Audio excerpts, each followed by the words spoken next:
La batalla de Incheon, en coreano, Incheon Sangryū Hajeon, denominada en clave Operación Chromite, fue un ataque anfibio llevado a cabo por las fuerzas de las Naciones Unidas en la ciudad de Incheon, actualmente Corea del Sur, y que involucró aproximadamente 75.000 soldados y 261 buques de guerra, durante la Guerra de Corea entre el 15 y el 19 de septiembre de 1950, en contra de las fuerzas norcoreanas que mantenían ocupada la región. La operación comenzó a las 6:25 hora local con el desembarco de tropas en la cercana isla de Wolmidogre en Beach. De forma estratégica, la batalla resultó en una decisiva victoria a favor de las Naciones Unidas, dando como resultado el retroceso del enemigo, la reducción de la presión militar sobre el perímetro de Pusan y la recaptura de la capital surcoreana Seúl, entonces ocupada por los norcoreanos 2 semanas después de la ofensiva. Luego del sorpresivo ataque anfibio, la indefensa ciudad de Incheon fue asegurada luego de ser bombardeada por las tropas de las Naciones Unidas con la ayuda de las fuerzas surcoreanas. La batalla terminó con una serie de victorias sobre el Ejército Popular de Corea o Inmingun. La mayoría de las fuerzas terrestres de las Naciones Unidas involucradas durante el conflicto fueron marines estadounidenses. El plan involucró a cerca de 70.000 efectivos y 261 buques de guerra al mando del general de ejército Douglas MacArthur, en contra de aproximadamente 6.000 norcoreanos.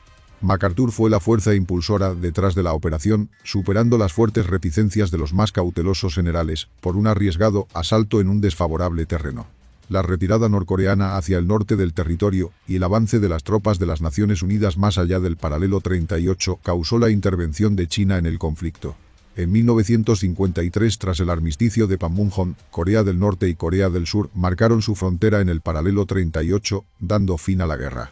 Desde el estallido de la Guerra de Corea a raíz de la invasión de Corea del Sur por parte de Corea del Norte el 25 de junio de 1950, el Ejército Popular de Corea había gozado de una superioridad numérica tanto en recursos humanos como en equipo militar sobre el Ejército de la República de Corea y las fuerzas de las Naciones Unidas enviadas a Corea del Sur para evitar que éstas colapsen. La estrategia norcoreana se basaba en la persecución agresiva de las fuerzas surcoreanas y de las Naciones Unidas por todas las vías de aproximación hacia el sur, con la intención de hacerlos reaccionar, asaltándolos de forma frontal y haciendo un doble envolvimiento desde los dos flancos de la unidad atacada, lo que permitió a los norcoreanos rodear y aislar a la fuerza opositora, forzándolas a retirarse de forma desordenada, a menudo abandonando gran parte de su equipo. Desde su ofensiva inicial el 25 de junio a los combates ocurridos en julio y principios de agosto, los norcoreanos usaron esta estrategia para derrotar a cualquier fuerza de las Naciones Unidas que encontraron haciéndolas retroceder hacia el sur. Sin embargo, con la formación del perímetro de Pusan en agosto, las tropas de las Naciones Unidas mantuvieron una línea continua que los norcoreanos no pudieron flanquear y su ventaja numérica disminuyó diariamente a medida que el superior sistema logístico de las Naciones Unidas hacía llegar más tropas y suministros a las fuerzas de las Naciones Unidas. Cuando los norcoreanos se aproximaron al perímetro de Pusan el 5 de agosto, intentaron la misma técnica de asalto frontal en los 4 ejes principales de acercamiento al perímetro. Durante agosto ellos realizaron asaltos directos los que resultaron en la batalla de Masan, la batalla de la montaña Batalla, la primera batalla de la saliente de Nakton, la batalla de Taegu y la batalla de Boulinalley. En la costa oriental de la península de Corea, los surcoreanos repelieron a 3 divisiones norcoreanas en la batalla de Poandon. Los ataques norcoreanos se estancaron a medida que las fuerzas de las Naciones Unidas, bien equipadas y con una gran cantidad de unidades en reserva preparadas desde la cual obtener refuerzos, las repelieron en forma repetida. A lo largo de todo el frente las tropas norcoreanas vacilaron con estas derrotas. Por primera vez en la guerra la estrategia norcoreana había fallado. Para el final de agosto las tropas norcoreanas habían sido empujadas más allá de sus límites y muchas de las unidades originales estaban en una situación de muy reducida fuerza y efectividad. Los problemas logísticos azotaban al ejército norcoreano, y la escasez de comida, armas, equipos y soldados de reemplazo probaron ser devastadores para las unidades norcoreanas. Sin embargo, las fuerzas norcoreanas mantenían una alta moral y suficientes suministros para permitirles otra gran ofensiva a gran escala. El 1 de septiembre los norcoreanos lanzaron todas sus fuerzas militares en una gran ofensiva para romper el perímetro de Pusan, la gran ofensiva de Nakton, un ataque simultáneo en 5 ejes que abarcó todo el perímetro. El ataque tomó por sorpresa a las fuerzas de las Naciones Unidas y casi las aplastaron. Las tropas norcoreanas atacaron Gyeongju, rodearon a Taegu y a Kasan, volvieron a cruzar la saliente de Nakton, amenazaron a Yongsan y continuaron su ataque contra Masan, enfocándose en el río Namiaman. Sin embargo, a pesar de sus esfuerzos, en una serie de los combates más brutales de la Guerra de Corea, los norcoreanos fracasaron. Incapaces de mantener el terreno ganado, el ejército norcoreano retrocedió como una fuerza mucho más débil y vulnerable a un contraataque. Días después del inicio de la guerra, el general de ejército Douglas MacArthur, el oficial del ejército de Estados Unidos al mando de todas las fuerzas de las Naciones Unidas en Corea, concibió un asalto anfibio para retomar el área de Seúl. La ciudad había caído en los primeros días de la guerra en la primera batalla de Seúl. Posteriormente MacArthur escribió que él pensaba que el ejército norcoreano haría retroceder al ejército surcoreano mucho más allá de Seúl. También él dijo que pocos días después de que la guerra comenzara había decidido que los castigados, desmoralizados y malamente equipados surcoreanos, muchos de los cuales no apoyaban al gobierno surcoreano puesto en el poder por Estados Unidos, no serían capaces de detener a las fuerzas norcoreanos incluso con el apoyo estadounidense. MacArthur sintió que él podía dar vuelta a la marea si lograba un movimiento de tropas decisivo detrás de las líneas enemigas y prefirió Incheon por sobre Chumunjinap o Kunsan como el sitio del desembarco. Originalmente él había imaginado semejante desembarco, denominado con el nombre código de Operación Blue Arch, para el 22 de julio, con la primera división de caballería del ejército de Estados Unidos desembarcando en Incheon.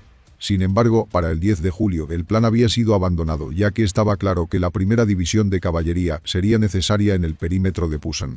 El 23 de julio MacArthur formuló un nuevo plan, la Operación Chromite, la que requería un asalto anfibio realizado por la Segunda División de Infantería del Ejército de Estados Unidos y el Quinto Regimiento de Marines del Cuerpo de Marines de los Estados Unidos a mediados de septiembre de 1950, pero esto no se hizo ya que también ambas unidades fueron movilizadas hacia el perímetro de Pusan. En vez de eso MacArthur decidió utilizar la Séptima División de Infantería, su última unidad de reserva en Asia Oriental, para realizar la operación tan pronto como ésta pudiera ser llevada a plena capacidad de tiempo de guerra.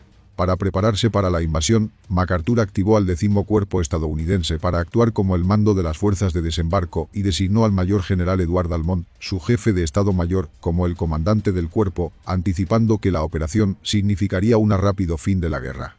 Durante agosto MacArthur enfrentó el desafío de reequipar a la Séptima División de Infantería ya que 9.000 de sus hombres habían sido enviados a reforzar el perímetro de Pusan y estaba con una dotación muy baja.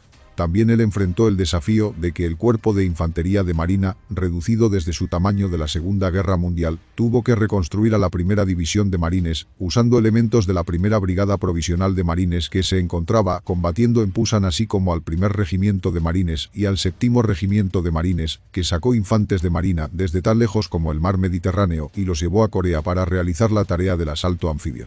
MacArthur le ordenó a las tropas de aumento coreano al ejército de Estados Unidos, conscriptos surcoreanos asignados a unidades del ejército de los Estados Unidos, reforzar a la Séptima División de Infantería, mientras que asignaba todo el equipamiento que llegaba a Corea al 10º Cuerpo, a pesar de ser crucialmente necesario para el 8º Ejército estadounidense en las líneas del frente. MacArthur decidió usar al Grupo de Estrategia y Operaciones Conjunto de su Comando de Extremo Oriente de Estados Unidos.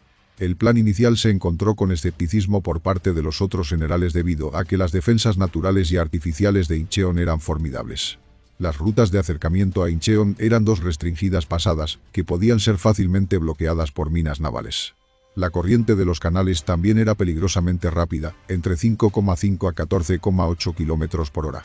Finalmente la zona de anclaje era pequeña y el puerto estaba rodeado por altos rompeolas. El comandante de la Armada de Estados Unidos Harry Capps observó que el puerto tenía todas y cada una de las desventajas naturales y geográficas. Los líderes de la Armada de Estados Unidos favorecían un desembarco en Kunsan, pero MacArthur desautorizó esto debido a que él pensaba que esto no sería lo suficiente decisivo como para una victoria. También él sentía que los norcoreanos, quienes también consideraban que las condiciones en el canal de Incheon hacían imposible un desembarco, serían sorprendidos y tomados fuera de guardia por el ataque. El 23 de agosto los comandantes sostuvieron una reunión en el cuartel general de MacArthur en Tokio. El jefe de Estado Mayor del Ejército de los Estados Unidos General Lawton Collins, el jefe de Operaciones Navales Almirante Forrest Sherman y el adjunto de Operaciones de la Fuerza Aérea de Estados Unidos Teniente General Idwal Edward volaron desde Washington DC a Japón para tomar parte en esta reunión. El jefe del Estado Mayor de la Fuerza Aérea de Estados Unidos General Lloyd Vandenberg no asistió, posiblemente debido a que él no quería legitimizar una operación que esencialmente les pertenecía a la Armada y a los infantes de Marina. El Estado Mayor del Cuerpo de Infantería de Marina, quienes eran los responsables de liderar el desembarco en Incheon, no estaban invitados, lo que se convirtió en un tema de disputa. Durante la reunión, 9 miembros del Estado Mayor de la Armada liderados por el almirante James Doyle hablaron por casi 90 minutos sobre cada aspecto técnico y militar del desembarco. MacArthur le dijo a sus oficiales que aunque el desembarco en Kunsan haría que un enlace con el octavo ejército fuera relativamente fácil, un desembarco allí sería un intento de envolvimiento que no rodearía nada y que colocaría más tropas en un bolsillo vulnerable del perímetro de Pusan. MacArthur se ganó a Sherman al hablar de su afecto por la Armada de Estados Unidos y relatando la historia de cómo la Armada lo había rescatado de Corregidor para llevarlo a un lugar seguro en el año 1942 durante la Segunda Guerra Mundial.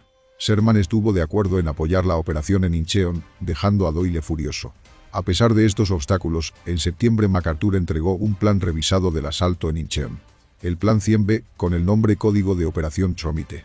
MacArthur pasó 45 minutos después de la reunión explicando sus razones para seleccionar Incheon.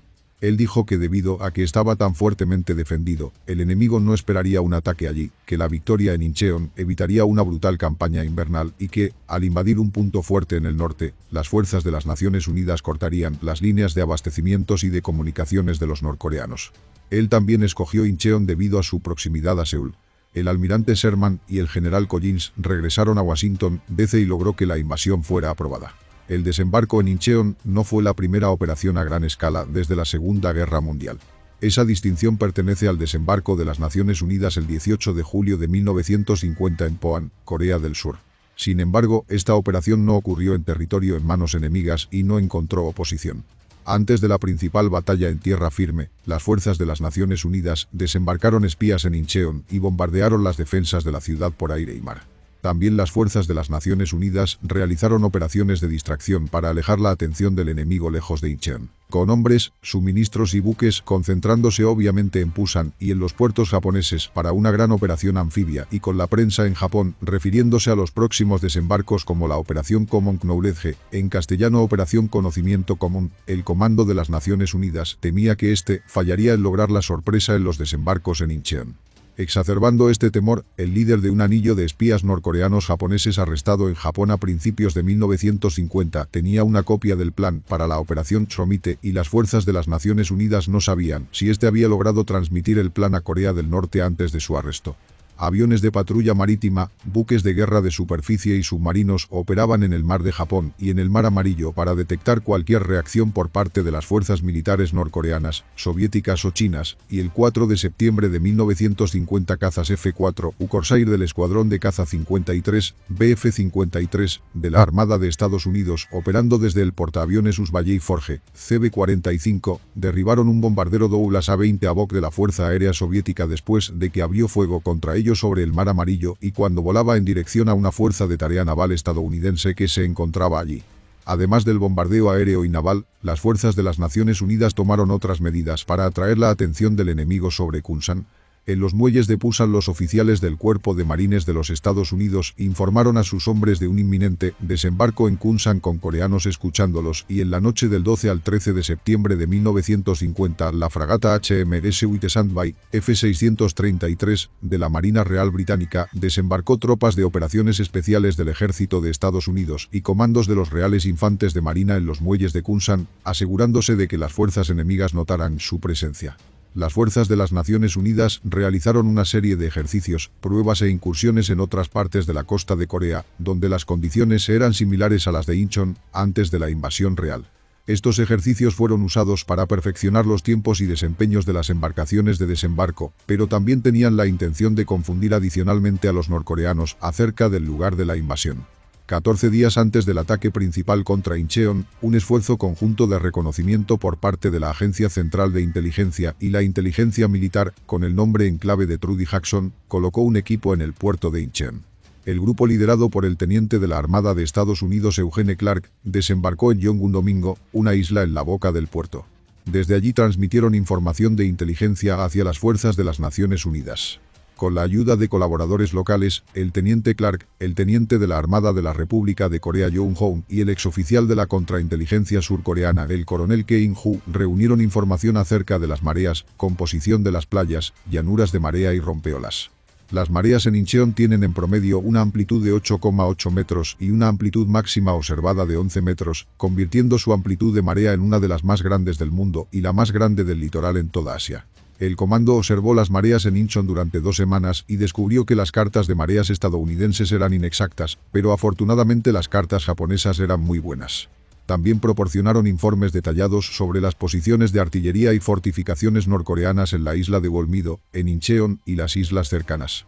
Durante los extensos periodos de marea baja localizaron y eliminaron algunas de las minas navales del enemigo, pero en un hecho que sería crítico para el éxito de la futura invasión, Clark informó que los norcoreanos no habían minado de forma sistemática los canales.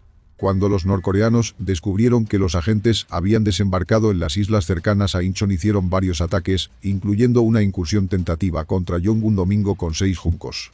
Clark instaló una ametralladora en un sampan y hundió a los juncos atacantes. En respuesta, los norcoreanos mataron a unos 50 civiles por ayudar a Clark. El 10 de septiembre de 1955, días antes del desembarco en Incheon, 43 aviones de guerra estadounidenses volaron sobre Wolmido, dejando caer 93 contenedores de napalm para quemar su ladera oriental en un intento de limpiar el camino para las tropas estadounidenses. La flotilla de embarcaciones que desembarcó y apoyó a la fuerza anfibia durante la batalla estuvo al mando del vicealmirante de la Armada de Estados Unidos Arthur Struble, un experto en guerra anfibia. Struble había participado en las operaciones anfibias de la Segunda Guerra Mundial, incluyendo los desembarcos de Normandía y la batalla de Leyte. Él se dirigió a Incheon a bordo de su buque insignia, el crucero pesado US Rochester, CA-124, el 12 de septiembre de 1950. A medida que los grupos de desembarco se acercaban, los cruceros y destructores estadounidenses y canadienses bombardearon las fortificaciones de Wolmido y comprobaron si había minas navales en el canal del pez volador, Flying Fish Channel, en inglés. Las primeras fuerzas canadienses en entrar a la guerra de Corea fueron los destructores de la Marina Real canadiense, el HMCS Cayuga, el HMCS Athabascan y el HMCS Sioux cuando bombardearon la costa.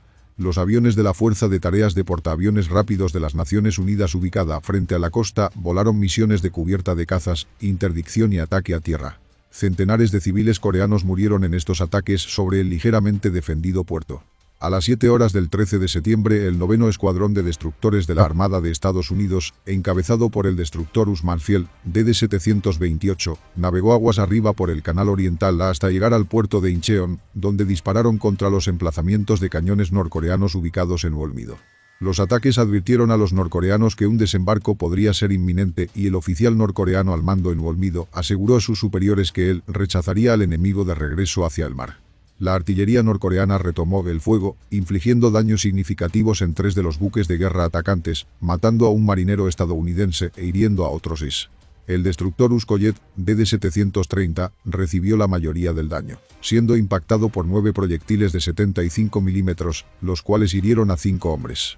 El destructor Usgurke, DD-783, recibió el impacto de 3 proyectiles que resultaron en daños ligeros y ninguna baja.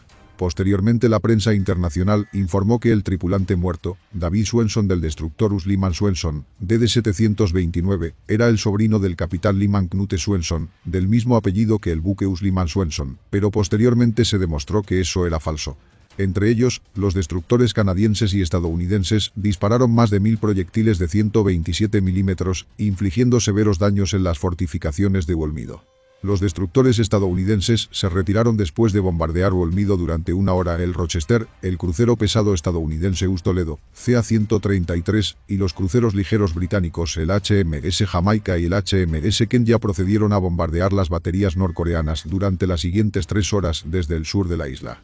El teniente Clark y su escuadra de surcoreanos vigilaron desde las colinas al sur de Incheon, marcando las posiciones desde donde las ametralladoras norcoreanas disparaban contra los buques estadounidenses. Ellos transmitieron esta información a la fuerza de invasión vía Japón durante la tarde. Durante la noche, entre el 13 y 14 de septiembre, el vicealmirante Struble decidió realizar otro día de bombardeos y los destructores volvieron por canal frente a Wolmido el 14 de septiembre. Ellos y los cruceros bombardearon la isla nuevamente ese día, y los aviones del portaaviones de la Fuerza de Tarea la bombardearon y ametrallaron. A las 0:50 horas del 15 de septiembre de 1950, el teniente Clark y su escuadra surcoreana activaron el faro de la isla Palmido. Más tarde en esa mañana, los buques que llevaban la fuerza anfibia siguieron a los destructores hacia Incheon y entraron al canal del pez volador, y los infantes de marina de la fuerza de invasión se alistaron para realizar los primeros desembarcos en Wolmido. A las 6:30 horas del 15 de septiembre de 1950, los elementos de cabeza del 10º cuerpo alcanzan la playa verde del lado norte del Wolmido. La fuerza de desembarco consistía del tercer batallón del 5º Regimiento de Marines, liderados por el teniente coronel Robert Taplet, y 9 tanques M26 Pershing del primer batallón de tanques del Cuerpo de Infantería de Marina.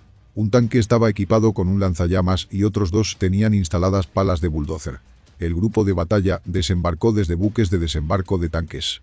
Toda la isla había sido capturada para el mediodía con solo 14 bajas. Las fuerzas norcoreanas eran superadas en número por más de 6-1 por las tropas de las Naciones Unidas.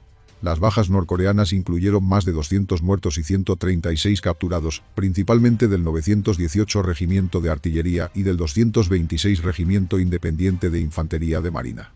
Las fuerzas en la Playa Verde tuvieron que esperar hasta las 19:50 horas para que la marea subiera, permitiendo que otro grupo desembarcara. Durante este tiempo, un extensivo bombardeo aéreo y de artillería, junto con minas antitanques colocadas en el único puente, impidieron a la pequeña fuerza norcoreana lanzar un contraataque significativo. La segunda ola desembarcó en la Playa Roja y la Playa Azul. El ejército norcoreano no esperaba una invasión en Incheon. Después del ataque contra la Playa Verde, el ejército norcoreano suponía, probablemente debido a la deliberada desinformación estadounidense, que la invasión principal ocurriría en Gunsan. Como resultado, solo una pequeña fuerza fue desviada hacia Incheon. Pero incluso aquellas fuerzas llegaron demasiado tarde, ya que las fuerzas de las Naciones Unidas tomaron antes la Playa Azul y la Playa Roja. Las tropas ya estacionadas en Incheon habían sido debilitadas por las guerrillas de Clark y los bombardeos con napalm habían destruido depósitos claves de municiones. En total 261 buques participaron en esta operación. El vicealmirante James Doyle, comandante de un grupo anfibio preparado, anunció que para la Playa Roja y la Playa Azul la hora H, u hora del desembarco, sería las 17:30 horas. El 22 Regimiento de Infantería norcoreano se había movido hacia Incheon antes del amanecer del 15 de septiembre de 1950, pero retrocedió a Seúl después del desembarco principal de esa tarde. Las fuerzas de la Playa Roja, compuestas por el 5º Regimiento de Marines, que incluía al tercer batallón del Cuerpo de Infantería de Marina de la República de Corea, en inglés Republic of Korea Marine Corps, usaron escalas para superar los rompeolas. Luego la misión del teniente coronel Raymond Murray, sirviendo como el oficial al mando del 5º Regimiento, era capturar un área de 3.000 yardas de profundidad que se extendía desde la colina Cementerio, al norte, en la parte superior hasta la cuenca interior de Mareas, cerca de la cuenca de Mareas en la parte inferior, y que incluía el promontorio al medio conocido como la colina Observatorio. El primer batallón estaría a la izquierda, contra la colina Cementerio y la mitad norte de la colina Observatorio. El segundo batallón tomaría la mitad sur de la colina Observatorio y la cuenca interior.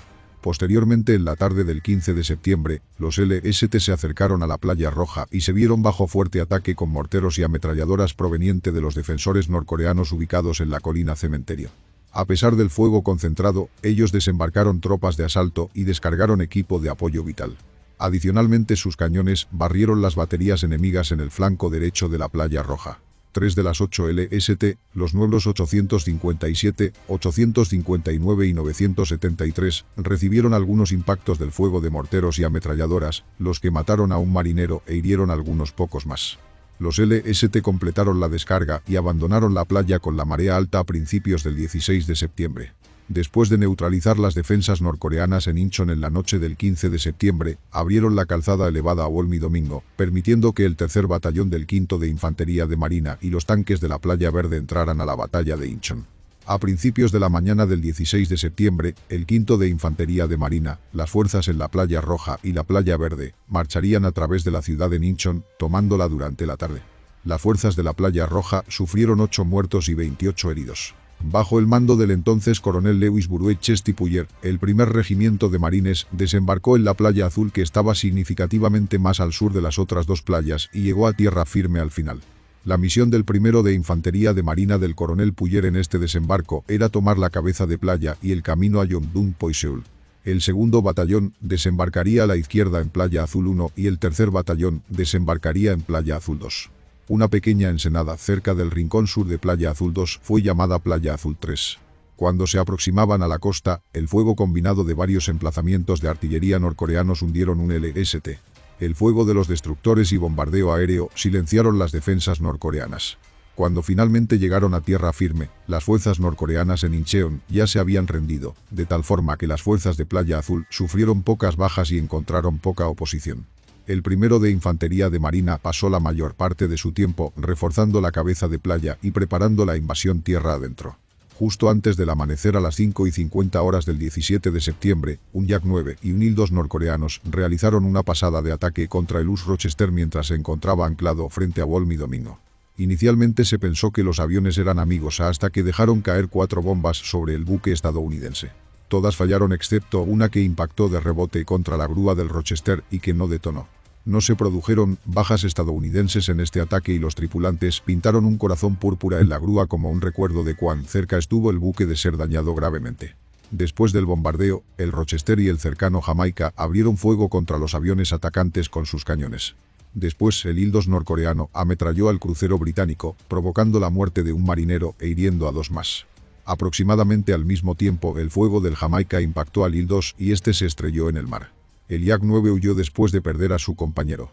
Inmediatamente después de que se acabó la resistencia norcoreana en Incheon, comenzó el proceso de abastecimiento y reforzamiento.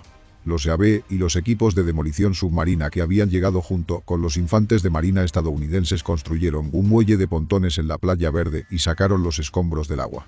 Luego el muelle fue utilizado para descargar los LST restantes. Documentos escritos por Kim Il-sung y recuperados por las tropas de las Naciones Unidas poco después del desembarco decían, el plan original era finalizar la guerra en un mes, no podíamos acabar con 4 divisiones estadounidenses. Fuimos tomados por sorpresa cuando llegaron las tropas de las Naciones Unidas y la Fuerza Aérea y la Armada estadounidenses. A principios de la mañana del 16 de septiembre, el teniente coronel Murray y el coronel Puyer recibieron sus órdenes operacionales de parte del general Oliver Smith. El primero y el quinto de Infantería de Marina comenzaron a moverse a lo largo del camino Incheon-Seúl. El 16 de septiembre, los norcoreanos, dándose cuenta de su error, enviaron 6 columnas de tanques T-34 hacia la cabeza de playa. Estos iban completamente solos, sin apoyo de infantería. Fueron divisados por una fuerza de ataque de F-4U Corsair en la aldea de Kansong-ni, al este de Incheon. En respuesta a 2 vuelos de F-4U Corsair pertenecientes al Escuadrón de Caza de la Infantería de Marina 214, BMF 214, bombardearon a los atacantes. Las columnas blindadas sufrieron extensos daños y las fuerzas estadounidenses perdieron un avión. Un rápido contraataque realizado por tanques M-26 Pershing destruyeron al resto de la división blindada norcoreana y limpiaron el camino para la captura de Incheon.